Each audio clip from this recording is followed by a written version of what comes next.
Faksi Amerika boikot Indonesia. Masa nggak ngerti sih? M. Rizal Fadila. Menteri Agama Yakut Khalil Qoumas mengumumkan bahwa pemerintah Arab Saudi tidak memberi izin jamaah Indonesia untuk melaksanakan ibadah umroh meskipun sudah disuntik vaksin. Vaksin Sinovac tidak masuk standar yang direkomendasikan WHO. Wajah Menteri Agama tentu pucat. Betapa buruk nasib bangsa ini di mata Arab Saudi. Coba direnungkan lebih dalam. Benarkah tingkat kesulitan melaksanakan ibadah umroh sebelumnya Haji 2020 untuk jamaah dari Indonesia ini hanya disebabkan oleh faktor vaksin semata? Sepertinya masih banyak faktor lain, sehingga pemerintah Saudi Arabia cenderung mempersulit. Walaupun demikian, tentu saja alasan sebenarnya tak akan terungkap secara eksplisit. Bukti lainnya adalah rencana pinjaman uang dari pemerintah Saudi Arabia kepada Indonesia yang ditunda. Entah sampai kapan penundaannya. Namun soal menunda pinjaman kepada Indonesia ternyata bukan hanya pemerintah dari Saudi Arabia. Negara-negara faksi Amerika Serikat lainnya juga bersikap untuk menunda pinjaman. Negara-negara yang sudah pasti menunda pinjaman adalah Australia, Jerman, Jepang, Korea Selatan, dan Arab Saudi. Semuanya faksi Amerika Serikat. Sikap negara-negara faksi Amerika tersebut sangat terkait dengan kebijakan pemerintah Indonesia belakangan yang mengabaikan masalah-masalah demokratisasi, kebebasan berpendapat, kebebasan pers, hak asasi manusia, korupsi, dan lingkungan hidup. Arab Saudi kan faksinya Amerika Serikat di Timur Tengah. Masa masih budek sih? Jangan-jangan memang tidak mau mengerti. Kenyataan ini jangan juga dipisahkan dari keluhan Menteri Keuangan Sri Mulyani tentang ruwetnya investasi dari luar ke Indonesia.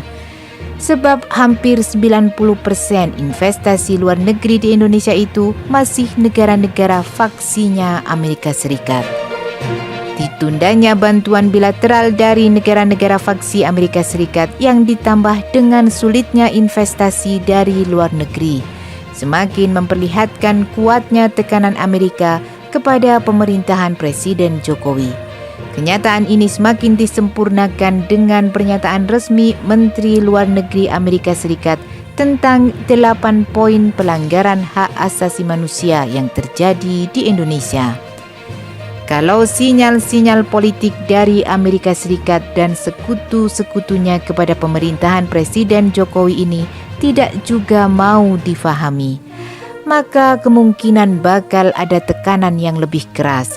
Ciri dan karakter dari kekuasaan Partai Demokrat adalah menciptakan krisis ekonomi. Sebaiknya Jokowi belajar dari kejatuhan mantan Presiden Soekarno dan Soeharto. Dua presiden paling kuat dan terlama berkuasa di Indonesia, Soekarno dan Soeharto, jatuh saat Partai Demokrat berkuasa di Amerika. Soekarno jatuh saat Presiden Amerika dijabat Lyndon Johnson dan Soeharto saat Bill Clinton. Soekarno dan Soeharto itu jatuh melalui krisis ekonomi yang menumpangi keresahan masyarakat yang meluas. Sementara sikap Saudi Arabia sekarang sebagai peringatan itu terkait beberapa hal. Pertama, Indonesia di masa pemerintahan Jokowi ini kebijakan politiknya cenderung anti-Arab. Lewat kampanye Islam Nusantara terlihat hendak memusuhi hal-hal berbau Arab. Para buzzer bayaran istana terus memojokkan dengan istilah kadal gurun atau kadrun, persis masa PKI dulu. Kedua, Menteri Agama bukan prototipe seseorang yang memahami agama secara mendalam, apalagi ulama. Jauh dari yang layak dan pantas, anti-Wahabi dan Salafi yang tentu menyakitkan Saudi Arabia. Koboi sinkretisme dari faham keagamaan, dari jaga gereja hingga doa campur-campur. Ketiga, pemerintah Indonesia membantai dan membenci ulama. Kasus Habib Rizik Syihab yang sedang berlangsung di Pengadilan Negeri Jakarta Timur tidak lepas dari pemantauan Saudi. HRS yang sangat dihormati di Saudi ternyata setelah pulang dinistakan di Indonesia. Bahkan 6 pengawalnya dibunuh secara sadis oleh aparat negara. Keempat, gonjang-ganjing calon duta besar Saudi yang ditunjuk Jokowi adalah Zuhairi Misrawi, tokoh yang mengecam Saudi atas pemerasan devisa, tokoh anti umroh dan yang menganjurkan pilihan ziarah kubur daripada umroh ke Saudi Arabia.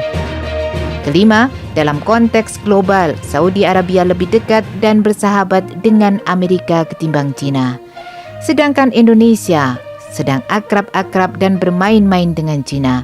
Vaksin pun dari China. Sinovac yang dianggap masih rentan bagi penularan COVID-19. Kualitas Sinovac yang diragukan dan bermutu rendah. Keenam, di samping HRS dan pimpinan FPI keturunan Arab yang dihabisi secara politik, Gubernur DKI Anies Baswedan pun terus-menerus dimusuhi dan ditekan oleh pemerintah Jokowi. Potensi untuk maju pada Pilpres ke depan dihalang-halangi secara masif. Semestinya Indonesia mengerti bahwa jamaah umroh telah menjadi korban.